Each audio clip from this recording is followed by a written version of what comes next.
Hello, it's your boy Sergeant Hooked on Henshins. Sorry, I was handling something over here. Um, so this is the second time I've recorded this because I recorded this review for Kikai Sentai Zenkaiger yesterday, and I went to go upload it. And before that, I had control clicked on some things to upload, or not actually to get rid of that with our desktop, and it was one of them was the video. So here we are again.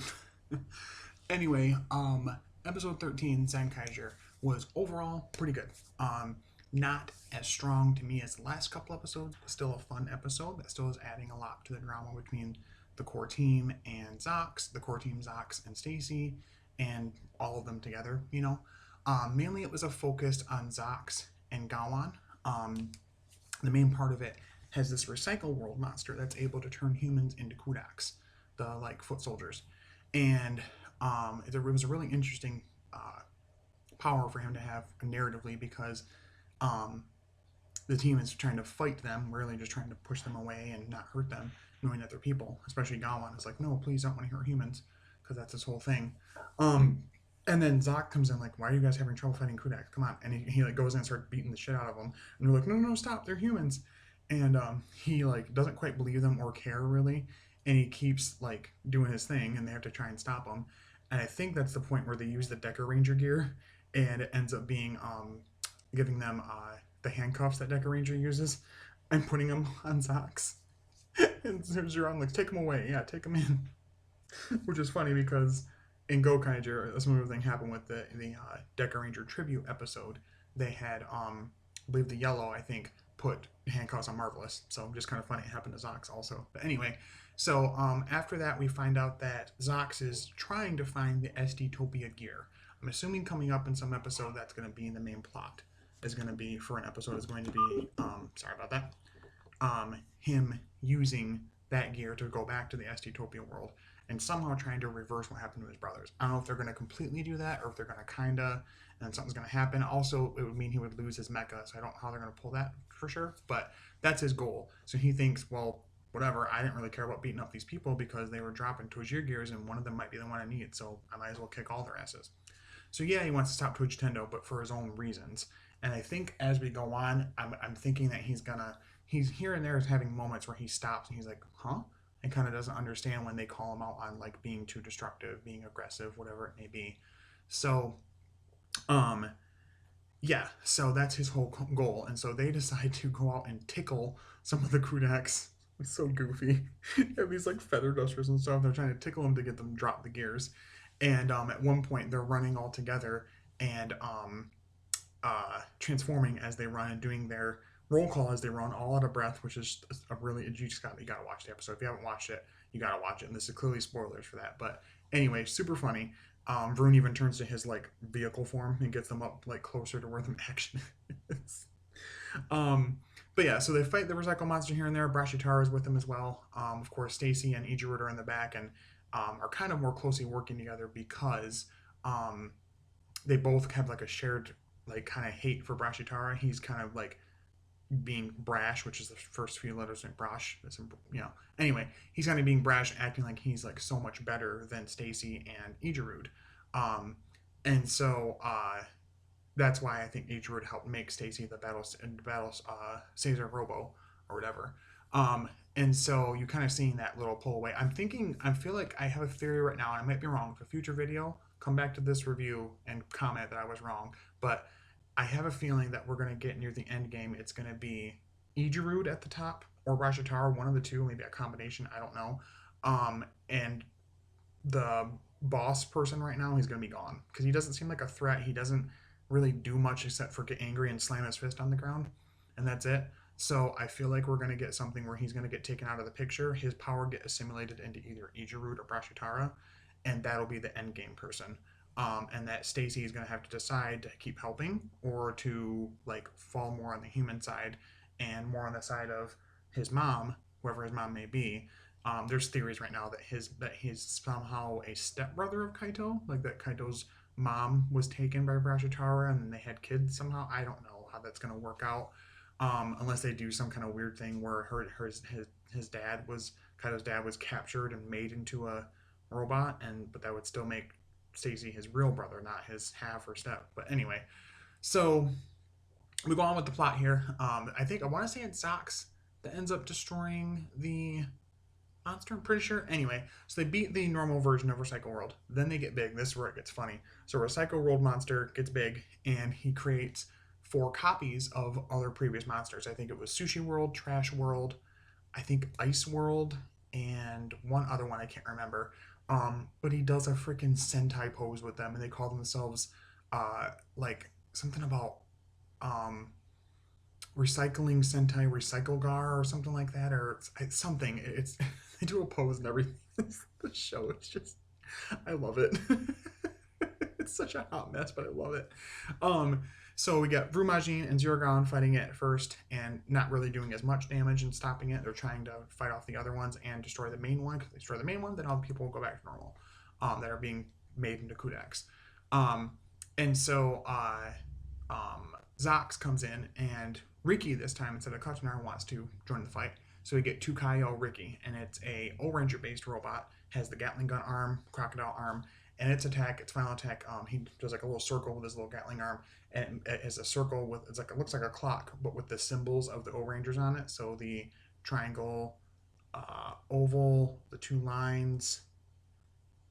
Ooh, I can't remember all the symbols. I'm thinking about Zeo as well. I'm sorry. I've not watched O-Ranger, but it's been a long time since I watched Zeo. But anyway, all the symbols on the Rangers' helmets, plus at the triangle representing Pyramidus, or whatever the equivalent is in the Sentai.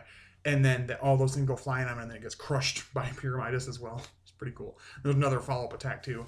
So they end up destroying Recycle Monster and the other ones. And we're good. Duh, of course, Monster of the Week. But before that, actually, they don't destroy the main one. They're trying to, and Stacy comes back in as Caesar with Battle Caesar Robo, because remember last episode his Robo debuted, and it was kind of goofy because it debuted at the same time as one of our 6 Rangers mechas, which is really silly to do that because it's just going to overshadow it. But he comes in. If it wasn't enough that it's called Battle Caesar Robo, which is similar to Battle Fever Robo, which Battle Fever J is clearly who Stay Caesar is based off of Battle Japan, in the helmet and how he looks, and his robot clearly.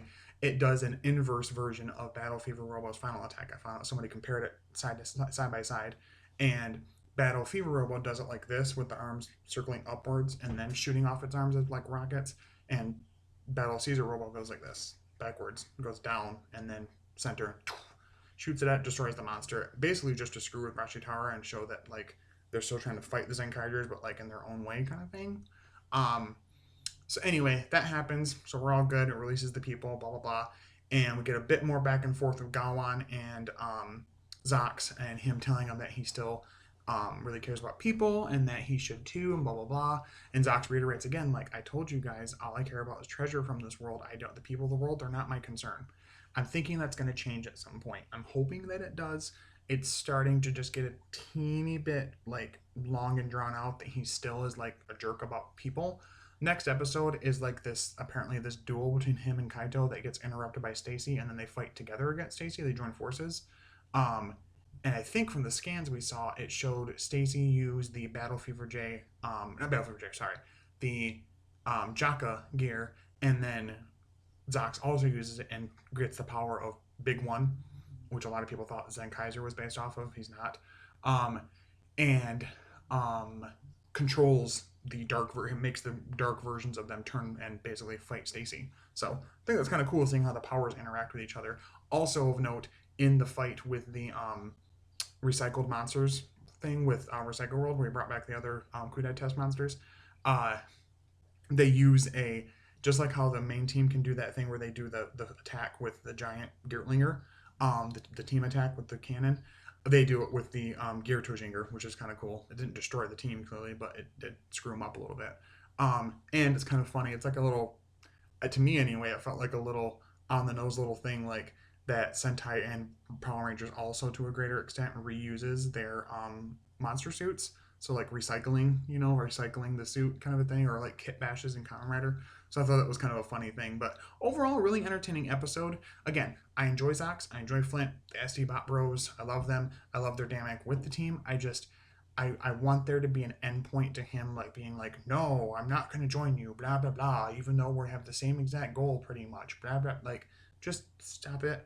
be friends, move forward, use your ship to help them travel to these worlds or something like that. I think that's what we're going to get. Is the next story bit is going to be the next arc coming up at some point is going to be them using Crocodile to like travel between parallel worlds instead of just like the gear coming to their world. They're going to go into these worlds or something like that. I don't know if we're going to get any cameos from past teams. Again, that'd be too much Gokaiger, and I don't really think, to me, that Zenkaiger is trying to be Gokaiger. Sure, Zox is designed after them, but even he's a lot different than them. So, overall, really good episode. I probably would give it, if I have to rate it, I'd probably give it like a 9 out of 10. Not as strong as last week's episode, but still a fairly strong episode. And I like that. I'm hoping that next week's standoff between Kaito and Zox will end in them fully joining forces and him giving up this whole, like, I'm going to do it my way. Blah, blah. You can't control me. I'm a crazy pirate. Like, just stop, Zox. I love him, but it's starting to get just a little old. So, anyway, yeah. So, like I said, that's the whole shtick with the review there. I'm also trying to work on I have the last little bit of the build retrospective part 3 to put out, just my last little thoughts on the fight choreography and also the my ending thoughts on everything. Going forward with that series, Writer Retrospectives, I'm going to try my best to rewatch the series entirely, which I should have done from the start. I just didn't think I'd have enough time. Rewatch the whole series before I do the retrospective on it, just so I know that I'm completely 100% on it with like characters, narrative bits, everything about it, so I don't sound stupid to you guys. Because I made a correction video, but in my story one, the first part of it, I talked about stuff with Gentoku story-wise and what happened with his dad and blah, blah, blah. I was wrong. I just got done rewatching it and I was completely wrong, so I made a correction video. Sorry about that. But, yeah, so that'll be coming out soon. And then probably, once I get to them, I'll do a Toku Toy View on the Hurricane Morpher, the Wind Gyro, the Hurricane Gyro / Wind Morpher from Ninja Storm. Once I get that, do a Toku Toy View on that. Toku Toy View on the Build Driver and Sparkling Rabbit Tank Sparkling. I know it's been out for a while, long time, a few years now, but new to me, so I just thought I'd review it, talk about it. And a few other things here and there. I'm going to try and keep it fresh. I don't know if the Zenkaiger reviews are going to keep happening as weekly. I bet I was really busy this week and I wasn't sure I was going to have that time to do it. So if not, what I'll probably do is do like a couple episodes at a time kind of thing, like a catch-up review type of thing, discussion, if I ever like miss a week or two. Yeah, so there's that. But overall, like I said, pretty good episode. Thank you guys so much for the support. Thank you so much for subscribing, for liking, commenting, all of that. I really appreciate it. I know I say it every video, but I just want you guys to know how much I appreciate you. We're at about 180 subscribers. I get some comments here and there, and I appreciate it because I'm not like a big name channel like all the other ones, but I feel like I still have a fairly good community of people that like to watch the videos and, you know, be a part of things and whatnot. So I thank you guys very much. Follow me here. You know, clearly Sergeant Hooked on Henshins. Same thing on Twitter, Sergeant Hooked on Henshins. Same thing on TikTok, Sergeant Hooked on Henshins. Yeah, so I will talk to you guys later. Thank you so much for watching. Stay hooked on Henshins with the finger guns. Of course, it's all we do. It's our brand, finger guns. Changes Zenkai finger guns. I need to stop. Anyway, goodbye.